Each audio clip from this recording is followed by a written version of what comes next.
কোন গুনাহে আল্লাহ বান্দার দিক থেকে মুখ ফিরিয়ে নেন।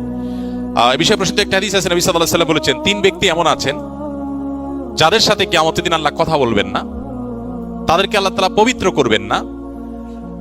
এই মানুষগুলো যাদের থেকে আল্লাহ তাআলা মুখ ফিরিয়ে নেবেন, তাদের সাথে আল্লাহ কথা বলবেন না, তাদেরকে আল্লাহ পবিত্র করবেন না, সেই মানুষগুলোর মধ্যে একজন হলেন ওই পুরুষ, যে পুরুষ টাকনুর নিচে পোশাক পরে। পোশাক পরে বলতে যে পোশাক উপরের দিক থেকে যায় সেটা টাকনুর নিচে পরে, প্যান্ট, পাজামা, চাদর, লুঙ্গি, জুব্বা, জামা, এগুলো।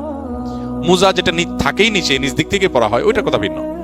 তো এই যে মুসবিল যে ব্যক্তি টাকনুর নিচে প্যান্ট, পাজামা, লুঙ্গি ইত্যাদি পরে, এই ব্যক্তি, তার সাথে আল্লাহ কিয়ামতের দিন কথাও বলবেন না এবং তার দিকে আল্লাহ তাকাবেনও না, তাকে আল্লাহ পবিত্রও করবেন না।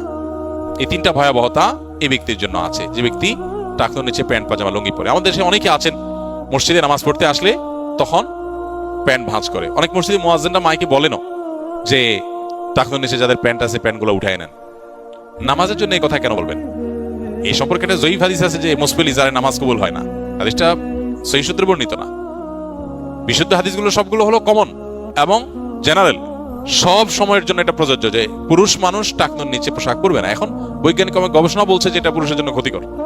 যাই হোক, সেটা গবেষণা কি প্রমাণ হয়েছে এটা বড় কথা না, বড় কথা হলো নবী সাল্লাল্লাহু আলাইহি ওয়াসাল্লাম নিষেধ করেছেন, বাস শেষ।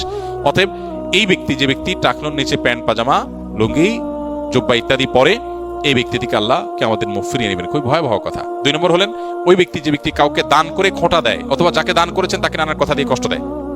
দান করেছেন, আল্লাহর কাছে আশা করবেন এর বিনিময়, যাকে দান করেছেন তার সাথে আপনার কোনো আলাপ থাকবে না। দান করে খোঁটা দিলেন, কষ্ট দিলেন, খোঁচা মেরে কথা বললেন, এগুলো বললে আপনি আল্লাহ তাআলার দৃষ্টি থেকে সরে যাবেন কিয়ামতের ময়দানে। নাম্বার 3, ওই ব্যবসায়ী, যেই ব্যবসায়ী তার পণ্য বিক্রি করতে গিয়ে মিথ্যা শপথ করে।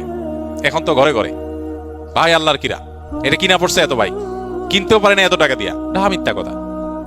তো এই ব্যবসায়ী যে তার পণ্য বিক্রি করার প্রয়োজনে মিথ্যা শপথ করে ক্রেতাদের সাথে, কাস্টমারের সাথে, তার দিকে আল্লাহ তাকাবেন না, তাকে পবিত্র করবেন না এবং কিয়ামতের দিন আল্লাহ রাব্বুল আলামিন তার সাথে কথাও বলবেন না। আল্লাহ আমাদেরকে এই সমস্ত বদগুণ, খারাপ গুণ থেকে, চরিত্র থেকে হেফাজত করার তৌফিক দান করুন।